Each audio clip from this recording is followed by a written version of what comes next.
Hello students, welcome to काला Shukla classes. तो आज हम डिस्कस करेंगे रिडॉक्स रिएक्शन के प्रीवियस ईयर क्वेश्चंस जो कि जेईई मेंस में 2021 से 2024 तक के बीच में आए हुए हैं। तो स्टार्ट करते हैं अपनी पहले क्वेश्चन से।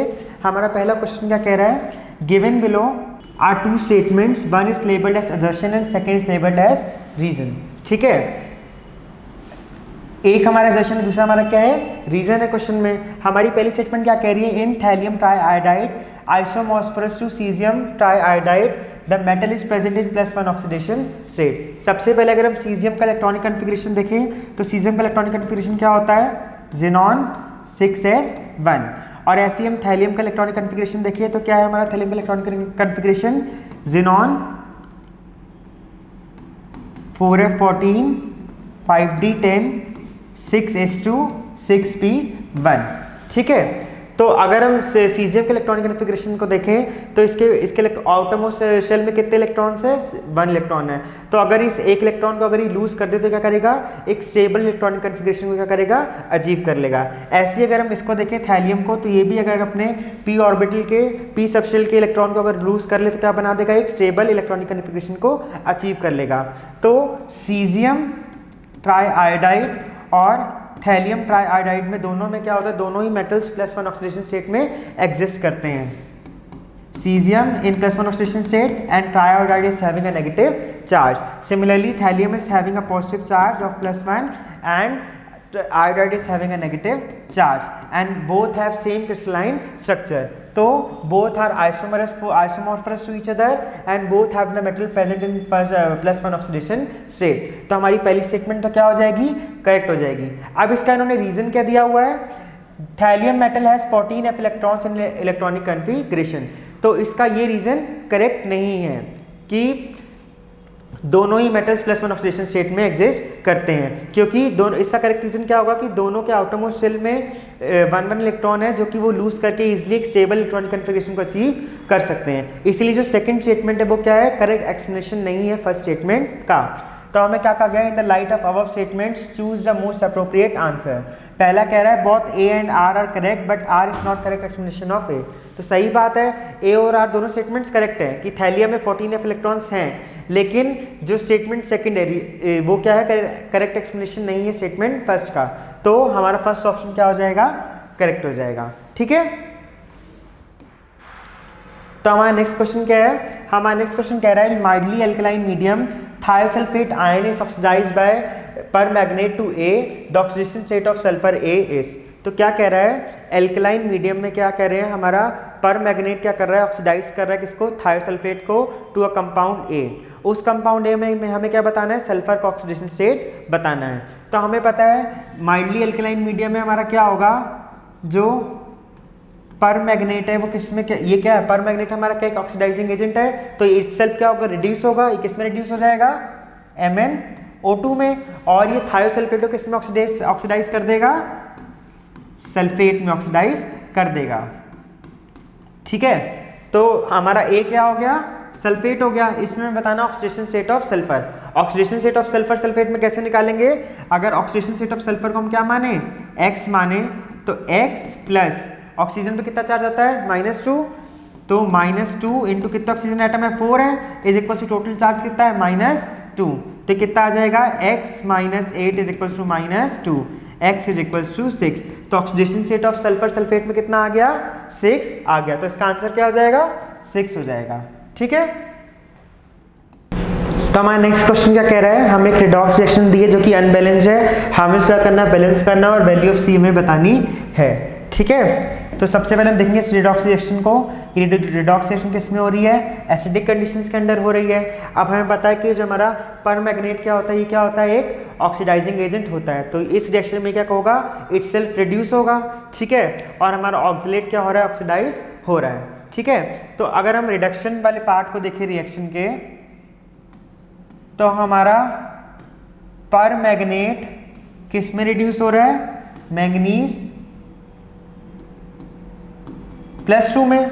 अब हमारा सेंट्रल एटम तो क्या है, बैलेंस है। ठीक है, यहाँ पे नंबर ऑफ ऑक्सीजन एटम्स कितने हैं, 4। उसको बैलेंस के लिए करने के लिए यहाँ पे हम कितने वाटर मॉलिक्यूल्स ऐड करेंगे, 4 मॉलिक्यूल्स ऑफ वाटर ऐड करेंगे, ठीक है। अब हाइड्रोजन आयंस को, हाइड्रोजन एटम्स को बैलेंस करेंगे तो यहाँ पे कितने 8 हाइड्रोजन है, तो यहाँ पे हम 8H+ को ऐड कर देंगे, ठीक है। अब यहाँ पे इस साइड चार्ज कितना है +2 और यहाँ पे चार्ज कितना है 8 - 1 दैट इज 7, तो यहाँ पे हम क्या करेंगे 5 इलेक्ट्रॉन्स को ऐड कर देंगे, ठीक है। अगर हम ऑक्सीडेशन वाले पार्ट को देखें अब तो क्या हो रहा है, हमारा ऑक्सीलेट का क्या हो रहा है, ऑक्सीडेशन हो रहा है किसमें, कार्बन डाइऑक्साइड में। ऑक्सीलेट में किस में हो रहा है, कार्बन डाइऑक्साइड में। तो यहाँ पे सबसे पहले कार्बन एटम्स कितने हैं 2 हैं, तो यहाँ पे किससे 2 से मल्टीप्लाई करा देंगे। नंबर ऑफ ऑक्सीजन एटम्स इसमें कितने हैं 4 हैं, इसमें भी कितने हो गए 4 हो गए। यहाँ पे चार्ज कितना है 2 नेगेटिव, तो यहाँ पे करेंगे 2 इलेक्ट्रॉन्स को हम ऐड कर देंगे। ओवरऑल चार्ज बैलेंस करने के लिए हम क्या करेंगे, फर्स्ट इक्वेशन में अपना 2 से मल्टीप्लाई कराएंगे और सेकेंड इक्वेशन में अपना 5 से मल्टीप्लाई कराएंगे। अब अगर इन दोनों इक्वेशंस को हम ऐड कर दें तो हमें क्या मिलेगा, 16H+ plus 2MnO4 negative plus 5C2O4 negative will give 2Mn+2 plus 8 molecules of water and 10 molecules of carbon dioxide, ठीक है। अब हमसे इस क्वेश्चन में क्या पूछा गया है, वैल्यू ऑफ C पूछा गया है। हमारा C यहाँ पे क्या है, number of protons. Number of protons हमारे कितने हैं 16 है, तो C की वैल्यू कितनी आ जाएगी 16 आ जाएगी, ठीक है। आगे क्वेश्चन समझ में, चलते हैं अपने नेक्स्ट क्वेश्चन की तरफ। हमारा नेक्स्ट क्वेश्चन क्या कह रहा है, the species given below that does not show disproportionation reaction. सबसे पहले अगर हम ऑप्शंस देखें तो चारों ही कंपाउंड्स किसके हैं, ब्रोमीन के हैं, ठीक है। अब कोई भी एलिमेंट डिस्प्रोपोर्शनेशन रिएक्शन कब शो करता है, जब उसका ऑक्सीडेशन स्टेट लाई करता है in between the minimum and maximum oxidation state. अगर मिनिमम और मैक्सिमम ऑक्सीडेशन स्टेट के बीच में ऑक्सीडेशन स्टेट लाई कर रहा है किसी भी एलिमेंट का, तो वो डिस्प्रोपोर्शनेशन रिएक्शन शो करता है, ठीक है। तो ब्रोमीन के लिए हमारा मिनिमम ऑक्सीडेशन स्टेट क्या हो जाएगा -1 और मैक्सिमम ऑक्सीडेशन स्टेट क्या हो सकता है +7। तो इनके बीच में जो भी ऑक्सीडेशन स्टेट अगर किसी ब्रोमीन का है तो क्या करेगा, डिस्प्रोपोर्शनेशन शो करेगा। तो अपने पहले कंपाउंड की हम बात करें क्या है, BrO4 नेगेटिव। इसमें हम क्या करेंगे, ऑक्सीडेशन स्टेट ऑफ ब्रोमीन निकालेंगे, कितना आएगा X - 8 = -1। यहाँ पे ऑक्सीडेशन स्टेट ऑफ ब्रोमीन कितना आ जाएगा +7। यहाँ पे ब्रोमीन क्या है, अपने मैक्सिमम ऑक्सीडेशन स्टेट में है, इसलिए डिस्प्रोपोर्शनेशन नहीं शो करेगा। तो हमारा करेक्ट ऑप्शन क्या हो जाएगा, ए हमारा करेक्ट ऑप्शन हो जाएगा, ठीक है। तो कोई भी एलिमेंट डिस्प्रोपोर्शनेशन रिएक्शन कब शो करता है, जब उसका ऑक्सीडेशन स्टेट लाई करता है in between the minimum oxidation state and the maximum oxidation state, ठीक है। तो हमारा नेक्स्ट क्वेश्चन क्या कह रहा है, इन पॉलीथाइनिक एसिड H2S6O6 X की वैल्यू कहाँ से रेंज कर रही है, 3 से 5 के बीच में रेंज कर रही है। तो oxidation state of sulphur is, हमें बताना है कि इन पॉलीथाइनिक एसिड्स में ऑक्सीडेशन स्टेट ऑफ सल्फर क्या है। तो सबसे पहले हम क्या करेंगे, इन पॉलीथाइनिक एसिड्स का क्या करेंगे, स्ट्रक्चर बनाएंगे। तो हमारा पहला क्या होगा, H2S3O6। इसका स्ट्रक्चर कैसे बनेगा,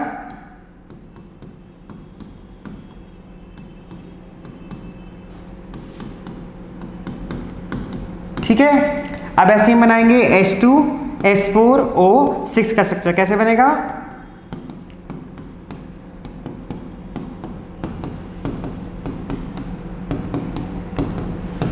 और लास्ट हम अपने पॉलीथाइनिक एसिड का स्ट्रक्चर बनाएंगे H2S5O6।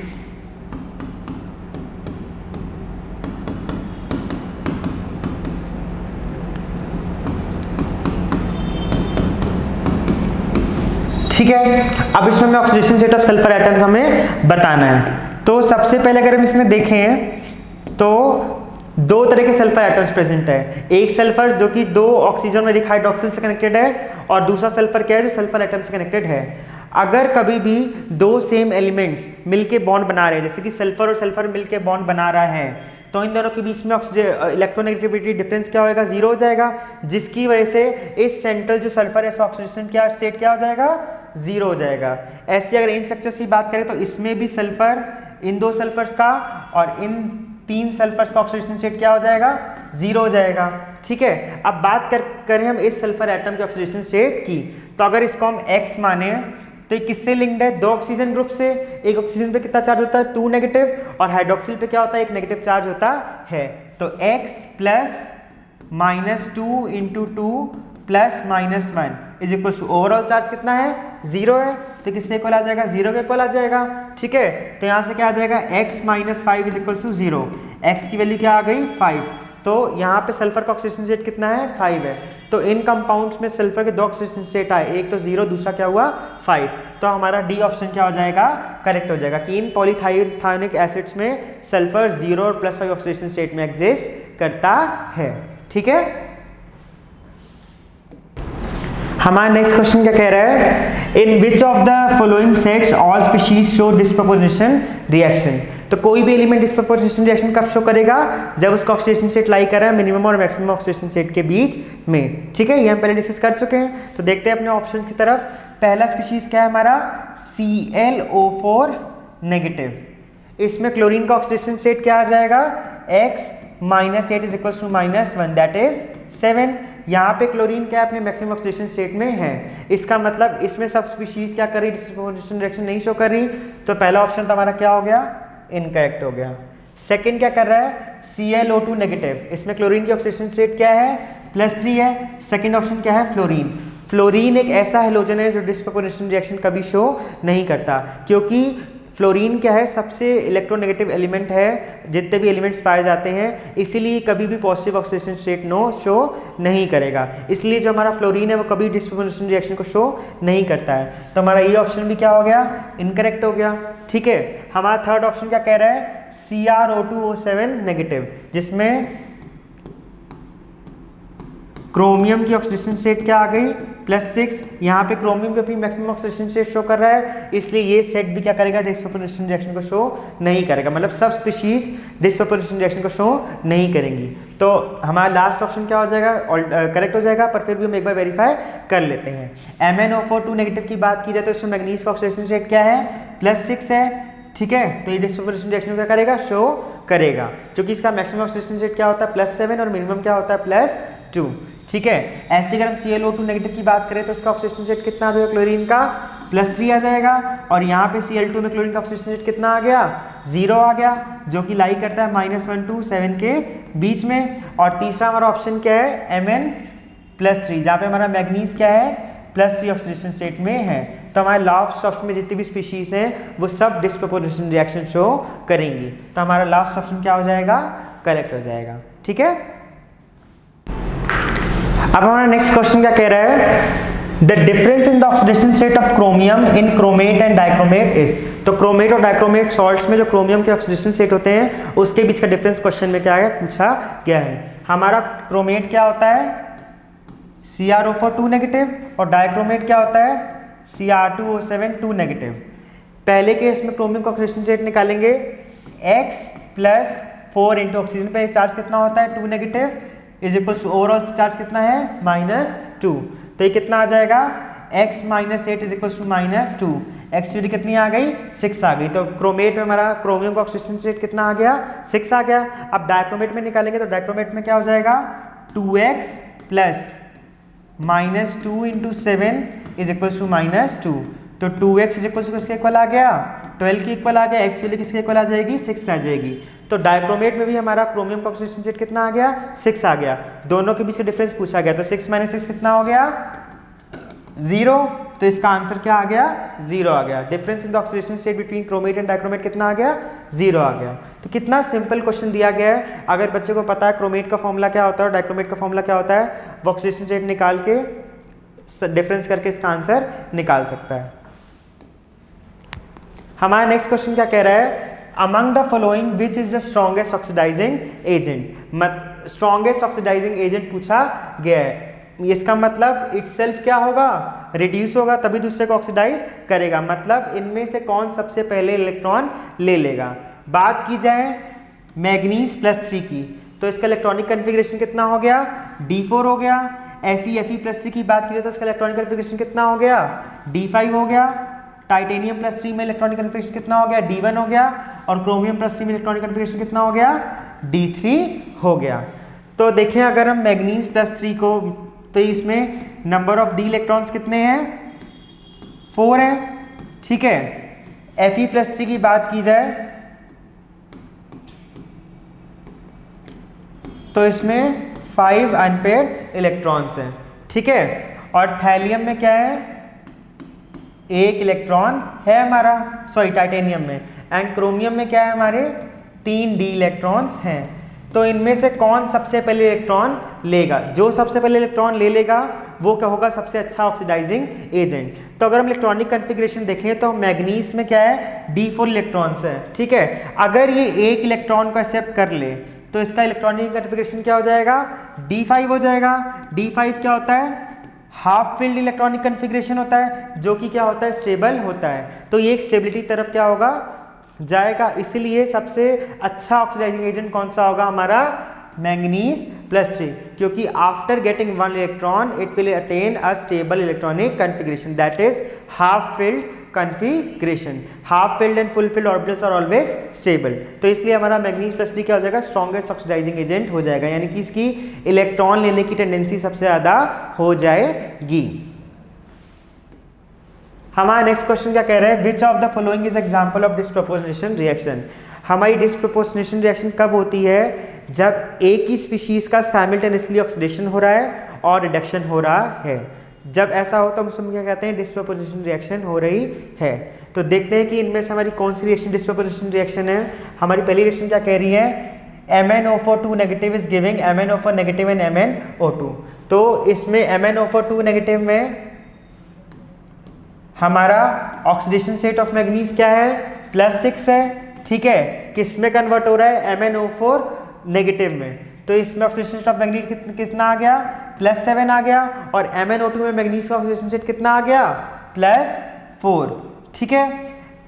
अब +6 से +7 जा रहा है, इसका मतलब क्या हो रहा है, ऑक्सीडेशन हो रहा है। और +6 से +4 जा रहा है, इसका मतलब क्या हो रहा है, रिडक्शन हो रहा है। तो साइमल्टेनियसली एक ही स्पीशीज का क्या हो रहा है, ऑक्सीडेशन हो रहा है और रिडक्शन हो रहा है। देखिए MnO4 नेगेटिव किस में जा रहा है, MnO4 नेगेटिव और MnO2 में।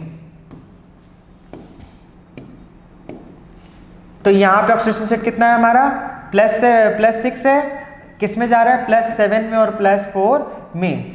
तो जब +6 से +7 जा रहा है तो ये क्या हो रहा है, ऑक्सीडेशन हो रहा है, ठीक है। और +6 से +4 जा रहा है तो ये क्या हो रहा है, रिडक्शन हो रहा है। साइमल्टेनियसली एक स्पीशीज का क्या हो रहा है, ऑक्सीडेशन भी हो रहा है, रिडक्शन भी हो रहा है। तो इनमें से फर्स्ट रिएक्शन हमारी क्या करेगी, डिस्प्रोपोर्शनेशन रिएक्शन को शो करेगी, ठीक है। हमारा नेक्स्ट क्वेश्चन है, BeO reacts with HF in presence of ammonia to give A, which on thermal decomposition produce B and ammonium fluoride। Oxidation state of beryllium हमसे पूछा गया है इस क्वेश्चन में, ठीक है। अब देखो हमारा बेरिलियम ऑक्साइड रिएक्ट करेगा HF से in presence of ammonia to give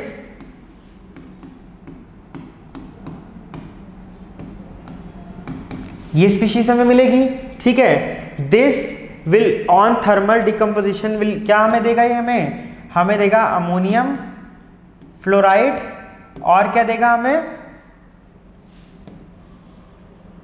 barium fluoride, ठीक है। ये स्पीशीज हमें क्या होंगी, मिलेंगी। अब इसमें क्या पूछा गया है, oxidation state of beryllium in the compound A। इसमें हमें क्या करना है, ऑक्सीडेशन स्टेट ऑफ बेरिलियम हमें निकालना है। अगर हम बेरिलियम का ऑक्सीडेशन स्टेट माने X, ठीक है। एक NH4 मॉलिक्यूल पे कितना चार्ज होता है, +1 पॉजिटिव चार्ज होता है, ठीक है। तो 2 पे कितना होगा, +2। तो ये कितना आ जाएगा, X +2। और एक फ्लोरीन पे चार्ज कितना होता है, -1। 4 फ्लोरीन एटम से कितना हो जाएगा, -4 is equal to 0। Overall charge कितना है, मॉलिक्यूल पे 0 है। तो हमारी X वैल्यू यहाँ से कितनी आ जाएगी, 2 आ जाएगी। तो बेरिलियम पे हमारा क्या होगा, charge oxidation state of beryllium पूछा गया इन कंपाउंड है, कितना आ जाएगा, +2, ठीक है। आगे समझ में। तो हमारा नेक्स्ट क्वेश्चन क्या कह रहा है, अ 2 gram of sample containing MnO2 is treated with HCl liberating Cl2। This Cl2 gas is passed through a solution of Ki and 60 ml of 0.1 molar sodium thiosulfate, ठीक है। Is required to titrate the liberated iodine। The percentage of MnO2 in the sample is। तो इस reaction में हो क्या रहा है, एक सैंपल दी जिसमें हमारा क्या है, MnO2 प्रेजेंट है। इसको हम क्या कर रहे हैं, HCl से ट्रीट करा रहे हैं, जिससे हमारी क्या हो रही है, क्लोरीन गैस लिबरेट हो रही है। अब ये जो क्लोरीन गैस है इसको हम किससे ट्रीट करा रहे हैं, पोटेशियम आयोडाइड से, जिससे हमारी क्या हो रही है, आयोडीन गैस लिबरेट हो रही है, जो क्या कर रहा है, सोडियम थायोसल्फेट से रिएक्ट कर रहा है। और हमारा क्वेश्चन क्या है, हमें बताना है कि percentage of MnO2 in the sample. तो सबसे पहले हो क्या रहा है, हमारा MnO2 रिएक्ट कर रहा है किससे, HCl से, जो कि क्या बना रहा है, Cl2 गैस। यहाँ मतलब यहाँ पे क्या हो रहा है, क्लोरीन का तो क्या हो रहा है, ऑक्सीडेशन हो रहा है, मतलब MnO2 क्या होगा, इटसेल्फ रिड्यूस होगा, किसमें, Mn+2 में। ठीक है, अब ये जो क्लोरीन गैस लिबरेट हुई किससे रिएक्ट कर रही है, Ki से रिएक्ट कर रही है, जो कि क्या बना रही है, आयोडीन गैस बना रही है। ये आयोडीन क्या कर रहा है, ट्रीट किया, किससे रिएक्ट कराया जा रहा है, सोडियम थायोसल्फेट से। ठीक है, अब जितना हमारा आयोडीन लिबरेट होगा वो किससे रिएक्ट करेगा, सोडियम थायोसल्फेट से। तो मिली equivalents of sodium thiosulphate will be equal to the milli equivalents of iodine gas liberated. And कितना I2 गैस लिबरेट होगा, डिपेंड करेगा कितना क्लोरीन गैस हमने रिएक्ट कराया किससे, Ki से। तो इसका अमाउंट किस पे डिपेंड करेगा, क्लोरीन गैस पे डिपेंड करेगा जो लिबरेट हो रही है। और जो हमारा अमाउंट ऑफ Cl2 गैस है किस पे डिपेंड करेगा, कितना हमारा MnO2 HCl से रिएक्ट कर रहा है। तो इससे हम क्या कह सकते हैं, हमारे मिली इक्विवेलेंट्स ऑफ MnO2 किसके इक्वल हो जाएंगे, मिली इक्विवेलेंट्स ऑफ Cl2 के, जो कि किसके इक्वल हो जाएगा, मिली इक्विवेलेंट्स ऑफ सोडियम थायोसल्फेट। ठीक है, अब इससे हम क्या कर सकते हैं, हमारे मिली इक्विवेलेंट्स ऑफ MnO2 किसके इक्वल आ गए, मिली इक्विवेलेंट्स ऑफ सोडियम थायोसल्फेट के। ठीक है, अब देखो कितना दिया है सोडियम थायोसल्फेट हमारा, 60 ml of 0.1 molar sodium thiosulphate, और हमें पता है n फैक्टर सोडियम थायोसल्फेट के लिए कितना होता है, 1 होता है। तो मिली इक्विवेलेंट्स ऑफ सोडियम थायोसल्फेट हम क्या लिख सकते हैं, 60 into 0.1 into 1 दैट इज 6 मिली मोल। ये हमारे क्या आ गए, मिली इक्विवेलेंट्स ऑफ कितने आ गए, MnO2 के आ गए। अब हमारे मिली मोल्स ऑफ MnO2 किससे इक्वल आएंगे, milliequivalent divide by n factor. MnO2 किस में कन्वर्ट हो रहा है, Mn+2 में, तो इसके लिए n फैक्टर कितना हो जाएगा, 2 हो जाएगा। तो कितने आ जाएंगे हमारे, 3 मिली मोल। अब हमें क्या निकालना है, percentage of MnO2 in the sample निकालना है। ठीक है, percentage of MnO2 in the sample निकालना है, कितने हमारे 3 मिली मोल, और कितना हमारा सैंपल है, 2 ग्राम सैंपल है। तो मिली परसेंटेज ऑफ MnO2 किससे इक्वल आ जाएगा, हमारा परसेंटेज ऑफ MnO2 हमारा आ जाएगा 3 into molar mass of MnO2, जो कि किसके इक्वल आ जाएगा, यहाँ पे मोलर मास ऑफ Mn और ऑक्सीजन दिया, जिससे मोलर मास ऑफ MnO2 निकालेंगे, किससे इक्वल आ जाएगा, 87 के इक्वल आ जाएगा। तो ये हो जाएगा हमारा 3 into 87 divide by weight of the sample that is 2 gram into 100। तो किससे इक्वल आ जाएगा, अराउंड 13.05 के इक्वल आ जाएगा। तो परसेंटेज ऑफ MnO2 हमारा कितना आ गया, 13% आ गया सैंपल में। ठीक है, आगे समझ में, चलते हैं अपने नेक्स्ट क्वेश्चन पे। अब हमारा नेक्स्ट क्वेश्चन क्या कह रहा है, a 0.1 molar KMnO4 solution was added to 20 ml of more salt through a burette. The initial reading of 50 ml burette is 0. The volume of KMnO4 solution left in the burette after the end point. तो क्या कहा जा रहा है, हमारा KMnO4 solution है, जिसको हम क्या कर रहे हैं, रिएक्ट करा रहे हैं किससे, मोर सॉल्ट से। ठीक है, अब हमारा KMnO4 क्या है, ब्यूरेट में फिल्ड है। क्या कह रहे हैं, रिएक्ट करने के बाद जब एंड पॉइंट आ जाएगा तो हमारा कितना वॉल्यूम ऑफ KMnO4 ब्यूरेट में बच जाएगा। तो जब हम टाइट्रेशन करेंगे KMnO4 की और मोर सॉल्ट की, तो एट द एंड पॉइंट हमारा मिली इक्विवेलेंट्स ऑफ KMnO4 किससे इक्वल आ जाएगा, मिली इक्विवेलेंट्स ऑफ मोर सॉल्ट के। ठीक है, अब यहाँ पे हमारे यानी कि N1V1 किसके इक्वल हो जाएगा, N2V2 के। क्या कह रहे हैं, 0.01 मोलर KMnO4 सॉल्यूशन, यानी कि कितना हो गया हमारा, मोलैरिटी हो गई 0.1, और हमारा n फैक्टर KMnO4 के लिए कितना हो गया, 5 हो गया। और हमें वॉल्यूम पता लगानी कि कितनी यूज अप हुई जब वो मोर सॉल्ट से रिएक्ट कर रहा है। ठीक है, N2 की हमें क्या इन्फॉर्मेशन दी हुई है, मोर सॉल्ट के लिए हमारा n फैक्टर क्या होता है, 1 होता है, इनटू मोलैरिटी कितनी दी हुई है, 0.05। ठीक है, into V2 that is volume है हमारी 20 ml। इसको यहाँ से हम क्या करेंगे, सॉल्व करेंगे तो कितना आ जाएगा हमारा वॉल्यूम आ जाएगी हमारी 20 ml, यानी 20 ml ऑफ हमारा KMnO4 क्या हो गया, यूज्ड अप हो गया और रिएक्ट कर गया किससे, मोर सॉल्ट से। अब ब्यूरेट कितनी 50 ml तक सॉल्यूशन भरा हुआ था KMnO4 का, 20 ml उसमें से रिएक्ट कर गया, तो कितना वॉल्यूम ऑफ KMnO4 बचा, that is 50 minus 20 that is 30 ml, यानी कि 30 ml ऑफ KMnO4 हमारा क्या है, ब्यूरेट में अभी भी बचा हुआ है आफ्टर द एंड पॉइंट। ठीक है, तो इसका आंसर क्या हो जाएगा, the volume of KMnO4 solution left in the burette after the end point is 30 ml। ठीक है, आगे समझ में। हमारा नेक्स्ट क्वेश्चन क्या कह रहा है, the reaction of H2O2 with potassium permanganate in acidic medium leads to the formation of mainly. हमारा पोटेशियम परमैंगनेट क्या होता है, KMnO4 क्या होता है, एक ऑक्सीडाइजिंग एजेंट होता है। ठीक है, तो ये क्या करेगा, अपने आप को क्या करेगा, रिड्यूस करेगा, और H2O2 क्या करेगा, ऑक्सीडाइज करेगा। ठीक है, अब एसिडिक मीडियम में हमारा KMnO4 किस में कन्वर्ट हो जाता है, मैग्नीज +2 में। तो एसिडिक मीडियम में जब पोटेशियम परमैंगनेट H2O2 से रिएक्ट करेगा तो क्या बनाएगा हमारा Mn+2, तो हमारा ए ऑप्शन क्या हो जाएगा, करेक्ट हो जाएगा। हमारा नेक्स्ट क्वेश्चन क्या कह रहा है, the products obtained from a reaction of hydrogen peroxide and acidified potassium permanganate is. Acidic conditions में जब हम पोटेशियम परमैंगनेट और H2O2 की रिएक्शन कराएंगे तो हमारे क्या प्रोडक्ट्स आएंगे। तो अभी हमने पहले डिस्कस किया, हमारा पोटेशियम परमैंगनेट क्या है, एक ऑक्सीडाइजिंग एजेंट है, तो इटसेल्फ क्या होगा, रिड्यूस होगा, और H2O2 क्या करेगा, ऑक्सीडाइज करेगा। तो हमारा क्या होगा, मैग्नेट परमैंगनेट किस में कन्वर्ट होगा एसिडिक कंडीशंस में, Mn+2 में, और ये H2O2 को क्या करेगा, ऑक्सीडाइज करेगा O2 में। अब हम क्या करेंगे, इसको बैलेंस करेंगे, हमारे मैग्नीज आयंस से बैलेंस है, ऑक्सीजन बैलेंस करने के लिए यहाँ क्या करेंगे, 4H2O ऐड करेंगे, फिर हाइड्रोजन एटम्स बैलेंस करने के लिए एसिडिक कंडीशन क्या करेंगे, 8H+ को ऐड करा देंगे इधर। ठीक है, अब हम चार्ज बैलेंस करेंगे, यहाँ पे कितना है 8 - 1 7, और इस साइड कितना है 2, तो यहाँ पे 5 इलेक्ट्रॉन्स क्या करेंगे, ऐड करा देंगे। ठीक है, ऐसे ही यहाँ पे H2O2 will give O2 plus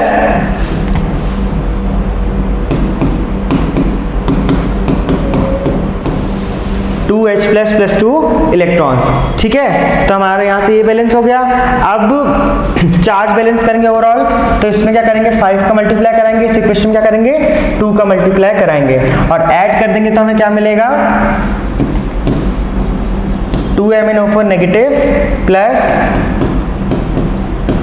16H+ plus 5H2O2 will give 2Mn+2 plus 5O2 plus 10H+। तो हमारे प्रोडक्ट्स क्या क्या बने, Mn+2 oxygen and 8 molecules of water. तो इन दोनों की रिएक्शन करने पे हमारे क्या क्या प्रोडक्ट्स मिलते हैं, एक तो हमारा Mn+2 मिला, H2O मिला और O2 मिलेगा, तो हमारा लास्ट ऑप्शन क्या हो जाएगा, करेक्ट हो जाएगा। ठीक है, अब हमारा नेक्स्ट क्वेश्चन क्या कह रहा है, 20 ml of 0.02 molar K2Cr2O7 solution is used for the titration of 10 ml of Fe+2 solution in the acidic medium. Molarity of Fe+2 solution हमसे पूछी गई है। क्या कह रहे हैं, टाइट्रेशन कराई जा रही किससे किसके बीच में, पोटेशियम डाइक्रोमेट के बीच में और किसके बीच में, Fe+2 सॉल्यूशन के बीच में। हमें पता है हमारा पोटेशियम डाइक्रोमेट क्या होता है, एक स्ट्रॉन्ग ऑक्सीडाइजिंग एजेंट है, यानी इटसेल्फ क्या होगा, रिड्यूस होगा। अंडर एसिडिक कंडीशंस हमारा क्रोमियम क्या है, पोटेशियम डाइक्रोमेट में +6 ऑक्सीडेशन में किस में कन्वर्ट हो जाएगा, क्रोमियम +3 में। ठीक है, और Fe+2 को क्या करेगा, ऑक्सीडाइज कर देगा, क्योंकि ये क्या और खुद रिड्यूस हो रहा है, Fe+2 ऑक्सीडाइज हो जाएगा Fe+3 में। अब हमें क्या पूछा गया है, मोलैरिटी ऑफ Fe+2 सॉल्यूशन हमसे पूछी गई है। ठीक है, तो हमें पता है हमारे मिली इक्विवेलेंट्स ऑफ K2Cr2O7 किसके इक्वल हो जाएंगे, मिली इक्विवेलेंट्स ऑफ Fe+2 सॉल्यूशन के। अब मिली इक्विवेलेंट्स ऑफ K2Cr2O7 किससे इक्वल हो जाएंगे, N1V1, और किससे इक्वल हो जाएगा, N2V2 के। N1V1 को हम क्या लिख सकते हैं, N factor of potassium dichromate into molarity into volume is equals to N factor of Fe+2 solution into molarity into volume. Molarity of Fe+2 solution हमें क्या करनी है, फाइंड करनी है, ठीक है। वॉल्यूम ऑफ Fe+2 सोल्यूशन हमें क्या दिया है, 10 दिया है, और n फैक्टर इसके लिए कितना हो जाएगा, Fe+2 से Fe+3 में कन्वर्ट हो रहा है, तो n फैक्टर इसके लिए क्या हो जाएगा हमारा 1 हो जाएगा, ठीक है। इस तरफ आते हैं, n factor for potassium dichromate, chromium +6 oxidation state से +3 ऑक्सीडेशन स्टेट में चेंज हो रहा है। यहाँ पे कितने क्रोमियम एटम्स हैं, 2 एटम्स हैं, तो इसके लिए n फैक्टर हमारा किससे इक्वल हो जाएगा, 6 के इक्वल हो जाएगा, ठीक है। मोलैरिटी ऑफ पोटेशियम डाइक्रोमेट हमें कितनी दी हुई है, 0.02, ठीक है, इनटू वॉल्यूम हमें कितनी दी हुई है, 20 ml। इसको यहाँ से हम सॉल्व करेंगे तो क्या आ जाएगा, 0.24 मोलर आ जाएगी हमारी किसकी, मोलैरिटी किसकी, Fe+2 सॉल्यूशन की। हमें क्वेश्चन में किसके टर्म से पूछी गई है, 10⁻⁻² के टर्म से पूछी गई है, तो हम 0.24 मोलर क्या लिख सकते हैं, 24 इंटू 10⁻⁻² मोलर। तो मोलैरिटी ऑफ Fe+2 सॉल्यूशन कितनी आ जाएगी, 24 इंटू 10⁻⁻² मोलर। ये हमारा क्या हो जाएगा, आंसर हो जाएगा। हमारा नेक्स्ट क्वेश्चन क्या कह रहा है, इन न्यूट्रल और अल्कलाइन मीडियम हमारा परमैंगनेट ऑक्सीडाइज करता है थायोसल्फेट को। न्यूट्रल और अल्कलाइन मीडियम में हमारा परमैंगनेट किस में रिड्यूस होता है, MnO2 में रिड्यूस होता है, और थायोसल्फेट को किस में ऑक्सीडाइज कर देता है, सल्फेट में ऑक्सीडाइज कर देता है। तो हमारा डी ऑप्शन क्या हो जाएगा, करेक्ट हो जाएगा। नेक्स्ट क्वेश्चन क्या कह रहा है, the oxidation state of manganese in the product obtained in the reaction of potassium permanganate and hydrogen peroxide in basic medium. In basic medium जब हमारा KMnO4 जो होता है, अभी हमने डिस्कस किया प्रीवियस क्वेश्चन में कि बेसिक कंडीशंस में हमारा पोटेशियम परमैंगनेट जो कि ऑक्सीडाइजिंग एजेंट है, इससे रिड्यूस किस में हो जाता है, MnO2 में, ठीक है। MnO2 में रिड्यूस हो जाएगा बेसिक कंडीशंस में। तो हमसे क्या पूछा गया, ऑक्सीडेशन स्टेट ऑफ मैग्नीज पूछा गया है, यानी MnO2 में हमें क्या करना है, ऑक्सीडेशन स्टेट बताना है मैग्नीज का, जो किसके इक्वल हो जाएगा, x + 2 × -2 = 0। x की कितनी आ गई हमारी, 4 आ गई। तो oxidation state of manganese in the reaction in the product obtained from treatment of potassium permanganate and hydrogen peroxide will be MnO2 and the oxidation state of manganese will be +4। तो यहाँ पे ऑक्सीडेशन स्टेट ऑफ मैग्नीज कितनी आ गई, 4 आ गई, ठीक है। जब हम बेसिक कंडीशन में इसकी रिएक्शन कराएंगे किससे, हाइड्रोजन परऑक्साइड से। हमारा नेक्स्ट क्वेश्चन क्या कह रहा है, for the kinetic study of the reaction of iodide with H2O2 at room temperature, कुछ ऑप्शंस दिए गए, इनमें बताना है हमें क्या, choose the correct answer for the options given below. सबसे पहले कहा जा रहा है always use a freshly prepared starch solution. तो ये स्टेटमेंट क्या है, हमारी करेक्ट है, क्योंकि हमारा स्टार्च सॉल्यूशन क्या होता है, इसकी सेंसिटिविटी विद टाइम क्या होती है, डिक्रीज होती है, और ये क्या होता है, डिकम्पोज होता है विद टाइम। तो हमारी एक्यूरेशन रिजल्ट्स क्या होंगे, इनएक्यूरेट आ जाएंगे अगर हम फ्रेशली प्रिपेयर स्टार्च सॉल्यूशन नहीं यूज करेंगे। तो हमेशा जब भी हम स्टार्च सॉल्यूशन यूज करते हैं तो it is always freshly prepared, ठीक है। सेकंड क्या कह रहे हैं, always keep the concentration of sodium thiosulphate solution less than KI solution. तो इसमें रिएक्शन क्या हो रही है, हमारा KI किससे रिएक्ट कर रहा है, H2O2 के साथ रिएक्ट कर रहा है, जिससे हमें क्या कर रहा है, आयोडीन गैस लिबरेट हो रही है, ठीक है। अब इस आयोडीन गैस की ट्रीटमेंट किससे कराई जा रही है, सोडियम थायोसल्फेट से, ठीक है, जिससे हमारा क्या बनेगा, आयोडाइड आयन बनेगा। यहाँ पे सोडियम थायोसल्फेट क्या है, एज अ रिड्यूसिंग एजेंट है, ये इटसेल्फ क्या और ऑक्सीडाइज हो रहा है और आयोडीन को क्या कर रहा है, रिड्यूस कर रहा है। आप क्वेश्चन में क्या कह रहे हैं, always keep the concentration of sodium thiosulphate solution less than that of KI solution, मतलब इसकी कंसंट्रेशन हमेशा KI सॉल्यूशन से कम रखनी चाहिए।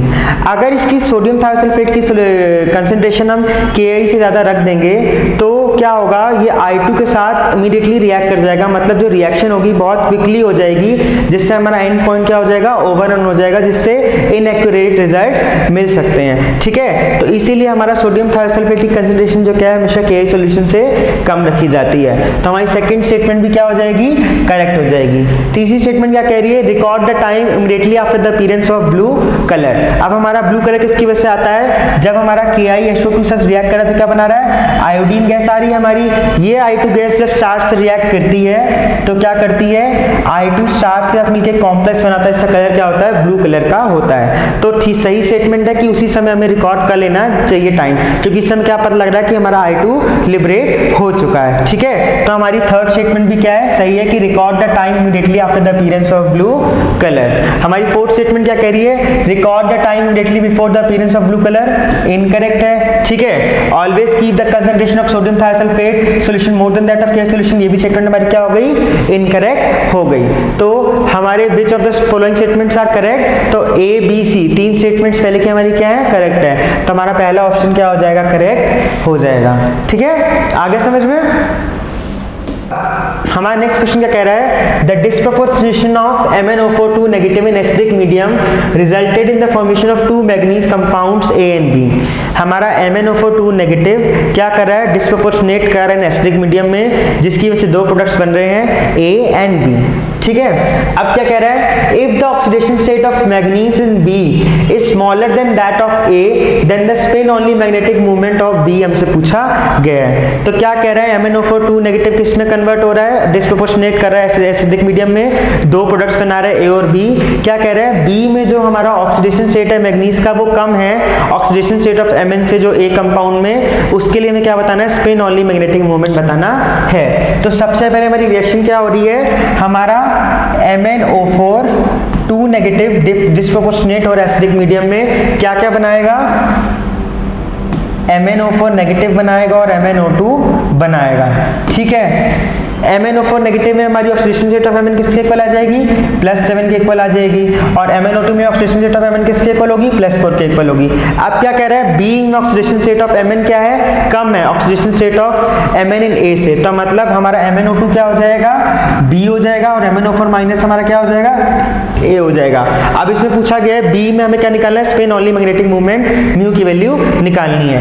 MnO2 मतलब Mn का ऑक्सीडेशन क्या है, स्टेट क्या है, D4 है, इसका इलेक्ट्रॉनिक कॉन्फ़िगरेशन क्या हो जाएगा, D3 हो जाएगा। तो नंबर ऑफ अनपेड इलेक्ट्रॉन्स कितने आ गए हमारे, 3 आ गए। इसके लिए मैग्नेटिक मूवमेंट का फॉर्मूला क्या होता है, स्क्वायर रूट ऑफ n+2, जहां पे n क्या होता है, हमारे नंबर ऑफ अनपेड इलेक्ट्रॉन्स होते हैं। MnO2 के लिए हमारे number of unpaired electrons manganese से कितने आ गए, 3 आ गए। तो फॉर्मूला इंपोर्ट करेंगे, किससे इक्वल हो जाएगा, 3+2 that is 15, square root of 15 किससे इक्वल आ जाएगा, 3.877 के इक्वल आ जाएगा।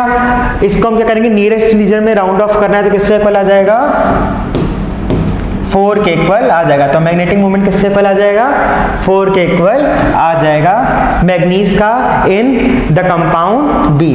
ठीक है, हमारा नेक्स्ट क्वेश्चन क्या कह रहा है, on reaction with stronger oxidising agent like KiO4 the hydrogen peroxide oxidises with the evolution of O2 the oxidation state of I in KiO4 changes to.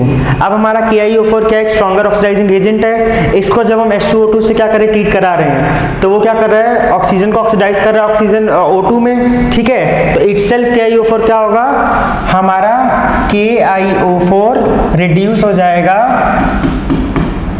IO3 negative में। अब इसमें हमें क्या पूछा गया है, ऑक्सीडेशन स्टेट ऑफ आयोडीन की क्या पूछा गया है, कितना चेंज हो जाएगा, मतलब the oxidation number of I in KiO4 changes to, मतलब जो नया कंपाउंड बना उसमें ऑक्सीडेशन स्टेट ऑफ हमें आयोडीन बताना है। तो IO3 नेगेटिव में ऑक्सीडेशन स्टेट ऑफ आयोडीन किससे इक्वल हो जाएगा, x + 3 × -2 equals to whole solve कितना है, -1। इसका सॉल्व करेंगे तो इसकी कितनी आ जाएगी, 5 के इक्वल आ जाएगी। तो हमारा आयोडीन का ऑक्सीडेशन स्टेट किस में चेंज हो गया, +7 से +5 में। तो नया ऑक्सीडेशन स्टेट ऑफ आयोडीन किससे इक्वल आ गया, 5 के इक्वल आ गया, जब हम KiO4 की रिएक्शन किससे करा रहे हैं, हाइड्रोजन पेरोक्साइड से करा रहे हैं। ठीक है,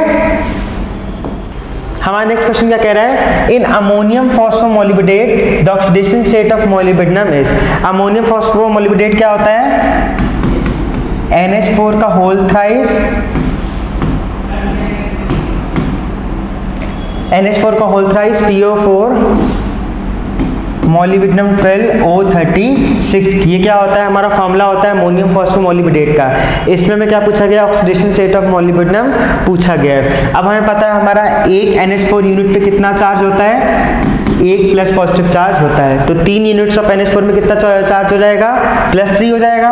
तो 3 × 1 प्लस फॉस्फेट मॉलिक्यूल पे चार्ज कितना हो जाएगा, -3 होता है। तो -3 प्लस 12 एटम्स किसके हैं, मॉलिब्डेनम के।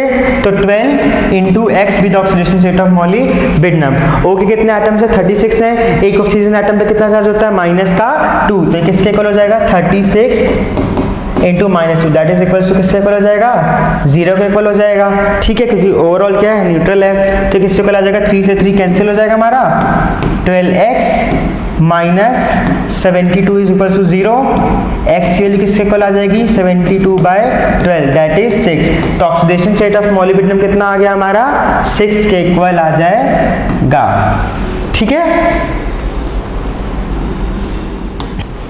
नेक्स्ट क्वेश्चन क्या है, 2KiO3 negative plus I negative in presence of H+ ions is giving I2। हमें X की वैल्यू बतानी है। ठीक है, अब ये रिएक्शन किस में हो रही है, एसिडिक कंडीशंस के अंदर हो रही है। तो पहले हम क्या करेंगे, बैलेंस करेंगे इसको। तो सबसे पहले IO3 नेगेटिव में ऑक्सीडेशन स्टेट ऑफ आयोडीन कितना है, प्लस का 5 है। ठीक है, और I नेगेटिव में कितना है, -1 है। किस में चेंज हो रहे हैं, 0 में चेंज हो रहे हैं। तो यहाँ पे IO3 नेगेटिव का तो क्या हो रहा है, रिडक्शन हो रहा है, क्योंकि +5 से 0 में जा रहा है, और I नेगेटिव से 0 में जा रहा है, मतलब इसका क्या हो रहा है, आयोडाइड का ऑक्सीडेशन हो रहा है। तो इंडिविजुअली इसको सॉल्व करेंगे। सबसे पहले हम लिखेंगे IO3 नेगेटिव किस में चेंज हो रहा है, I2 में चेंज हो रहा है। ठीक है, आयोडीन एटम्स इधर कितने हैं, 2, इधर क्या है 1, तो इसको किससे 2 से मल्टीप्लाई करा देंगे। अब ऑक्सीजन एटम्स को बैलेंस करेंगे, यहाँ कितने हैं, 6 हैं। तो यहाँ पे 6 मॉलिक्यूल्स ऑफ H2 हम क्या करेंगे, ऐड कर देंगे। अब हाइड्रोजन एटम्स को बैलेंस करने के लिए एसिडिक कंडीशन क्या करेंगे, 12 हाइड्रोजन एटम है, तो यहाँ पे हम 12 प्रोटॉन्स को ऐड कर देंगे। अब चार्ज बैलेंस करेंगे, यहाँ पे कितना है, 12 - 1 दैट इज 11, 12 - 2 दैट इज 10। तो यहाँ पे हम 10 इलेक्ट्रॉन्स ऐड कर देंगे। ठीक है, अब आएंगे हम किस पे, आयोडाइड पे। आयोडाइड हमारा किस में कन्वर्ट हो रहा है, I2 में। तो यहाँ पे 2 का मल्टीप्लाई करा देंगे। अब यहाँ पे 2 नेगेटिव चार्ज है, तो यहाँ पे हम 2 इलेक्ट्रॉन्स ऐड करा देंगे। ओवरऑल चार्ज बैलेंस करने के लिए सेकंड इक्वेशन क्या करेंगे, 5 का मल्टीप्लाई करा देंगे और दोनों को क्या करेंगे, ऐड कर देंगे। तो हमारी नेट इक्वेशन क्या आ जाएगी, 12H plus 2IO3 negative plus 10I negative will give rise to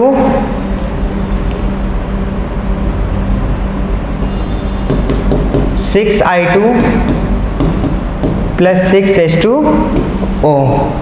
ठीक है, तो यहाँ पे हमें क्या पूछा गया है, X की वैल्यू पूछी गई है, यानी नंबर ऑफ आयोडाइड आयंस पूछे गए कितने रिएक्ट करेंगे। तो यहाँ पे X की वैल्यू कितनी आ जाएगी, 10 आ जाएगी। तो हमारा डी ऑप्शन क्या हो जाएगा, करेक्ट हो जाएगा।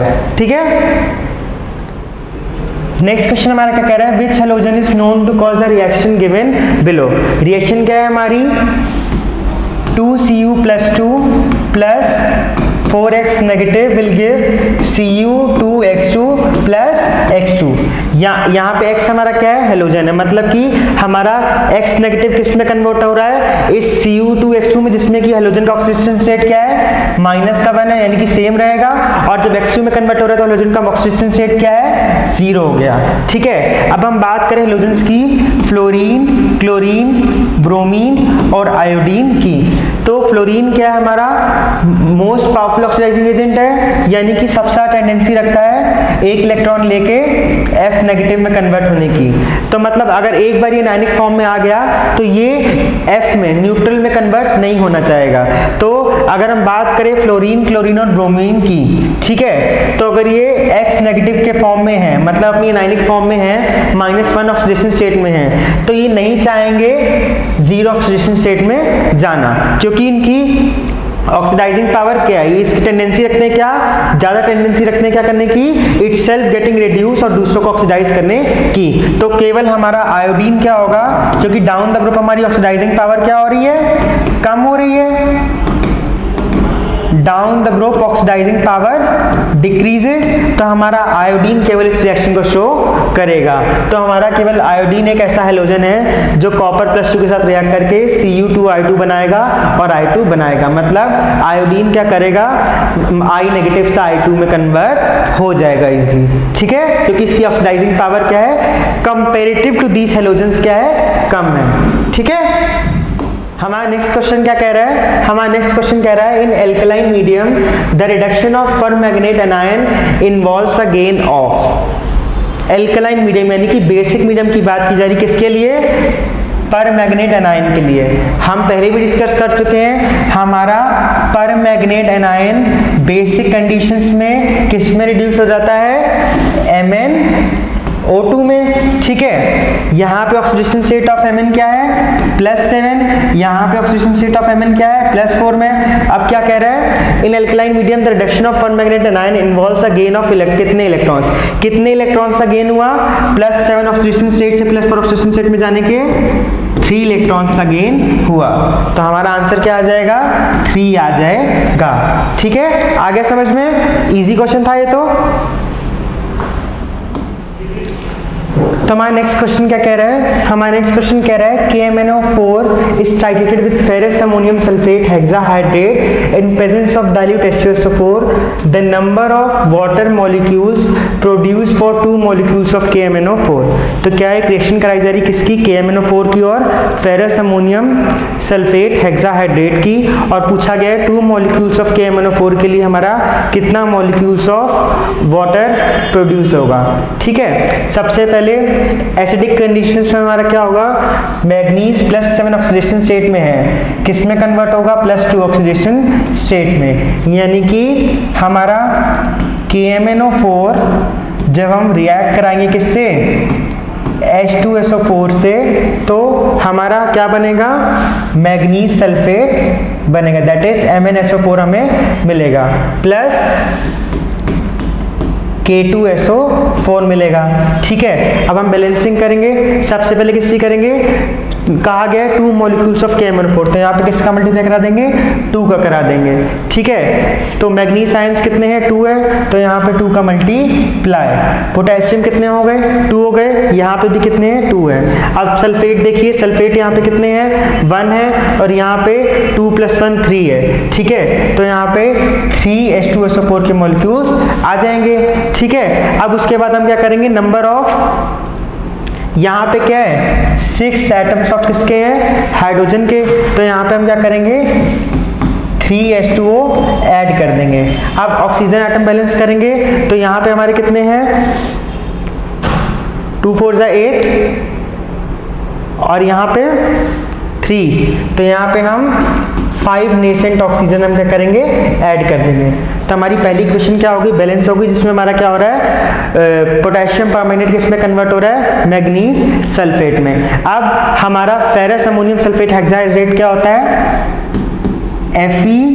FeSO4 डॉट NH4 का whole twice SO4 dot 6H2, ये हमारा क्या है, फेरस अमोनियम सल्फेट हेक्साहाइड्रेट। इसमें हमारा क्या है, आयरन क्या है, +2 ऑक्सीडेशन स्टेट में, किस में कन्वर्ट होगा, ऑक्सीडाइज हो जाएगा किस में, Fe+3 में। तो ये क्या बना देगा हमारा, H2SO4 के साथ जब हम ये रिएक्ट कराएंगे इसको, तो ये हमें क्या देगा, ये हमें देगा Fe2SO4 का होल थ्राइस प्लस हमारा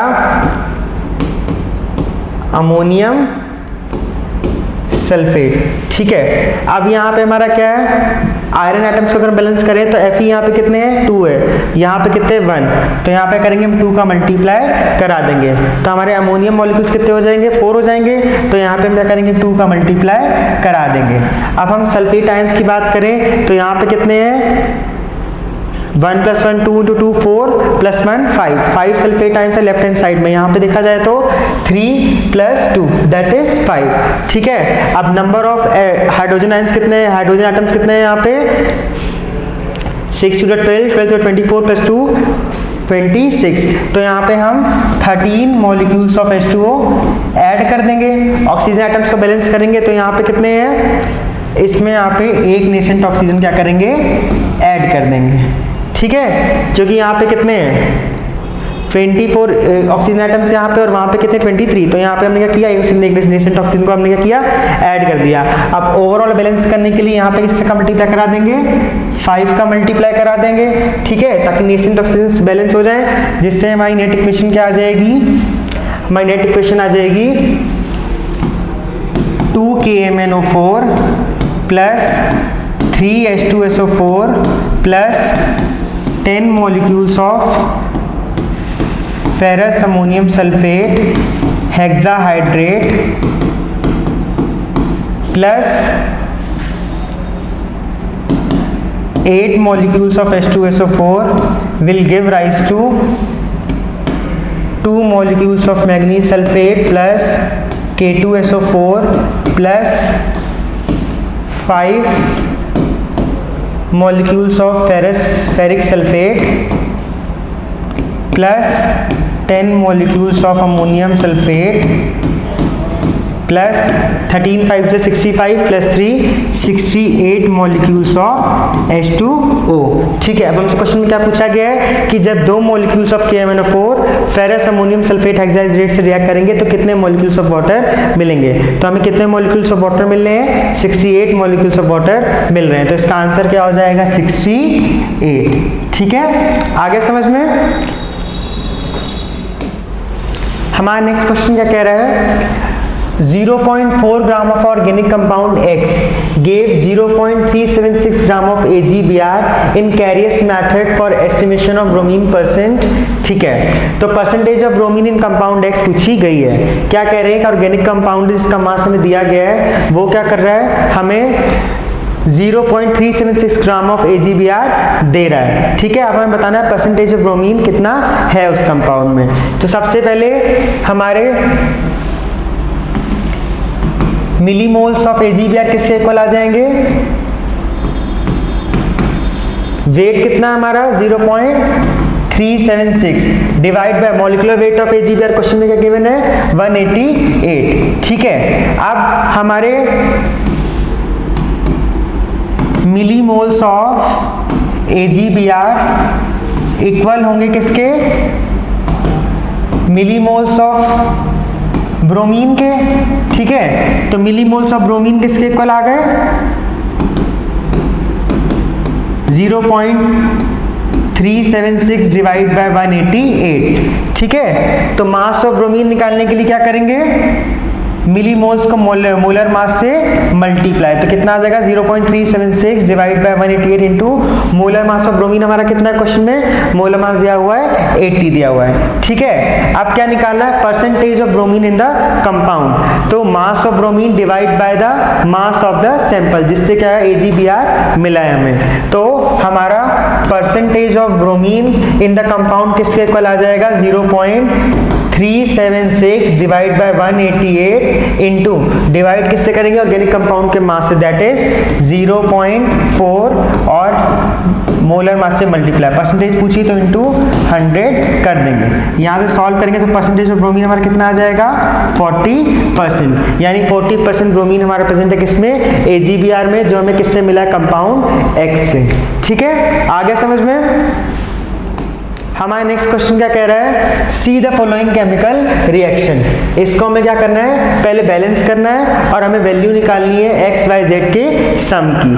तो सबसे पहले हम देखते हैं क्वेश्चन में हमारा पोटेशियम डाइक्रोमेट Cr2O72 नेगेटिव की रिएक्शन कराई जा रही है Fe+2, और ये हमारा क्रोमियम किस में कन्वर्ट हो रहा है +6 से +3 में, यानी डाइक्रोमेट का हमारा क्या हो रहा है, रिडक्शन हो रहा है, ये ऑक्सीडाइजिंग एजेंट है तो इटसेल्फ क्या करेगा, रिड्यूस होगा, और आयरन को क्या करेगा, ऑक्सीडाइज करेगा Fe+2 से Fe+3 में। ठीक है, तो सबसे पहले हम क्या करते हैं, बैलेंसिंग करते हैं किसकी, डाइक्रोमेट की।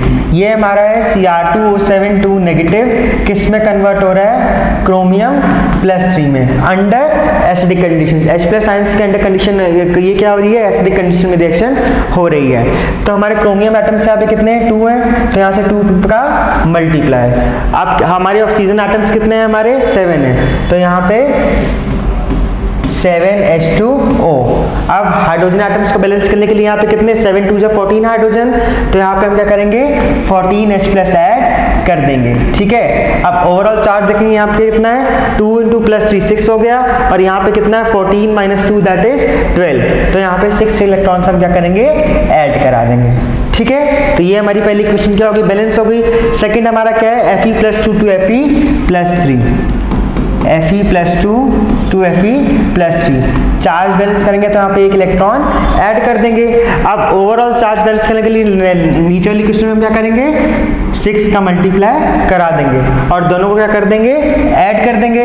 तो हमारा क्या आ जाएगा, 14H+ plus Cr2O7 negative plus 6Fe+2 will give 2Cr+3 plus 6Fe+3 and 7 molecules of water. अब यहाँ पे हमारा x क्या है, x की वैल्यू आ गई हमारी 14 आ गई। ठीक है, y की वैल्यू यहाँ से कितनी आ गई, y की वैल्यू यहाँ से आ गई 2 आ गई, और z की वैल्यू यहाँ से कितनी आ गई, 7 आ गई।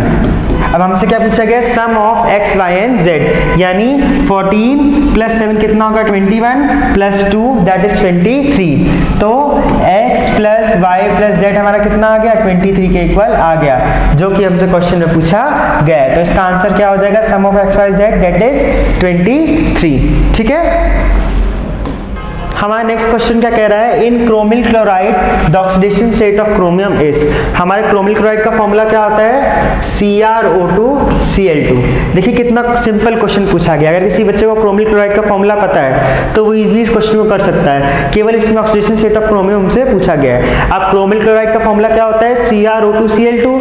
तो यहाँ पे हमारा ऑक्सीडेशन स्टेट क्या हो गया क्रोमियम का, X+2 इंटू ऑक्सीजन पे कितना चार्ज होता है, -2, प्लस क्लोरीन पे कितना चार्ज होता है, -1। ओवरऑल चार्ज कितना है, 0 है। तो यहाँ से कितना आ जाएगा, x - 6 = 0। x की वैल्यू कितनी आ गई, 6, यानी कि हमारा oxidation state of chromium in chromyl chloride किससे इक्वल आ गया, 6 के इक्वल आ गया।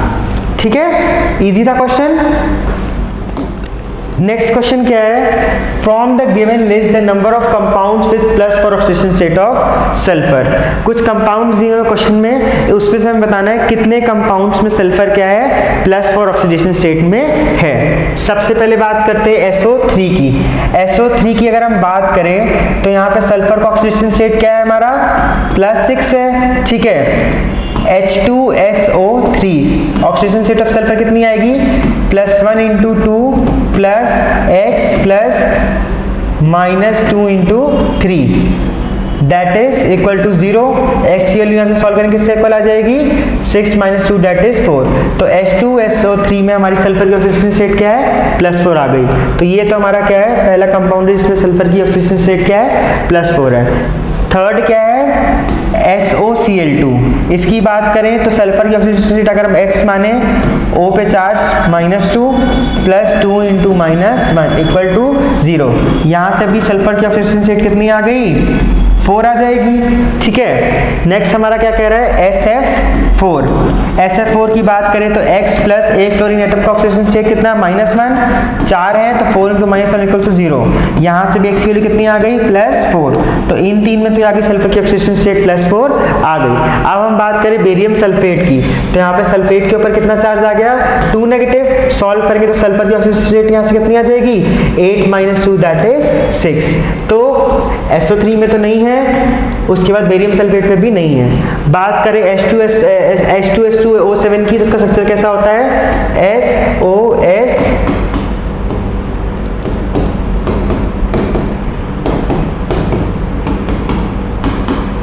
ठीक है। तो इसमें हमारी सल्फर की ऑक्सीडेशन स्टेट कितनी है, -2 -2 -1 -1। दोनों सल्फर एटम्स की ऑक्सीडेशन स्टेट कितनी है, +6। तो इसमें भी हमारी सल्फर की ऑक्सीडेशन स्टेट +4 नहीं है। तो number of compounds with sulphur in +4 oxidation state कितने आ गए, 1 2 3। ठीक है, तो आंसर हमारा कितना आ गया, 3 कंपाउंड्स हैं जिनमें सल्फर की ऑक्सीडेशन स्टेट कितनी है, +4 के इक्वल है। हमारा नेक्स्ट क्वेश्चन क्या कह रहा है, 1 mole of PbS is oxidised by x moles of O3 to get y moles of O2। x + y की वैल्यू पूछी गई है। तो हमारी रिएक्शन क्या होती है, 4O3 + PbS lead sulphide giving lead sulphate +4O2। ठीक है। अब हमसे यहाँ पे क्या कहा गया है, 1 mole of PbS is oxidised by x moles of O3 that is 4 moles of O3 to get y moles of O2। कितने मोल्स ऑफ O2 मिल रहे हैं हमें, 4। और हमसे क्वेश्चन में क्या पूछा गया, x प्लस y की वैल्यू पूछी गई है। तो x प्लस y की वैल्यू कितनी हो जाएगी, 4 plus 4 that is equals to 8 हो जाएगी हमारी x प्लस y की वैल्यू। ठीक है। हमारा नेक्स्ट क्वेश्चन क्या कह रहा है, chlorine undergoes disproportionation in alkaline medium. एक रिएक्शन दी गई जिसमें क्लोरीन क्या कर रहा है, डिस्प्रोपोर्शनेशन रिएक्शन शो कर रहा है इन बेसिक मीडियम। हमें क्या करना है, वैल्यूज निकालनी है A, B और C की, जो कि हमसे क्वेश्चन में पूछी गई है। तो हमारी रिएक्शन क्या है, ClO नेगेटिव में और Cl नेगेटिव में। ठीक है। सबसे पहले ऑक्सीजन एटम बैलेंस करेंगे। यहाँ पे कितना एक ऑक्सीजन एटम है, तो यहाँ पे हम करेंगे एक H2O ऐड कर देंगे। अब एल्कलाइन मीडियम में रिएक्शन हो रही है, तो हाइड्रोजन एटम बैलेंस करने के लिए यहाँ पे 2 हाइड्रोजन है, तो यहाँ पे 2 हाइड्रोक्सिल आयंस हम ऐड करेंगे और equal number of water molecules हम अपोजिट साइड पे ऐड कर देंगे, दैट इज 2H2O। ठीक है। तो अब यहाँ पे ओवरऑल देखिए चार्ज -2 यहाँ पे भी है, -2 यहाँ पे भी है, तो ओवरऑल हमारी इक्वेशन क्या हो गई, बैलेंस हो गई। अब एक H2O से एक H2O क्या हो जाएगा, कट जाएगा, तो हमारी ओवरऑल इक्वेशन क्या आ जाएगी, Cl2 plus 2OH negative giving rise to ClO negative plus Cl negative plus H2O। अब हमसे क्या पूछा गया है, A की वैल्यू यहाँ पे कितनी आ गई, 1 आ गई, B की वैल्यू यहाँ पे कितनी आ गई, 2 आ गई, C की वैल्यू यहाँ पे कितनी आ गई, 1 आ गई, D की वैल्यू कितनी आ गई, 1 आ गई, और E की वैल्यू कितनी आ गई, 1 आ गई। तो हमारा क्या हो जाएगा, 1 2 1 1। हमसे वैल्यूज किसकी पूछी गई, A, B और C और D की। ठीक है। A, B, C, D की वैल्यूज क्या हो जाएगी, 1 2 1 1। तो हमारा ऑप्शन ए क्या हो जाएगा, करेक्ट हो जाएगा, 1 2 1 1। आगे समझ में। नेक्स्ट क्वेश्चन क्या कह रहा है हमारा, in alkaline medium MnO4 negative oxidises iodide 2। Alkaline medium में हमारा परमैंगनेट किस में कन्वर्ट हो जाता है, रिड्यूस हो जाता है MnO2 में। ठीक है। तो ये I नेगेटिव को किस में ऑक्सीडाइज कर देगा, ये I नेगेटिव को IO3 नेगेटिव में ऑक्सीडाइज कर देगा इन एल्कलाइन मीडियम। तो हमारा सेकंड ऑप्शन क्या हो जाएगा, करेक्ट हो जाएगा। ठीक है।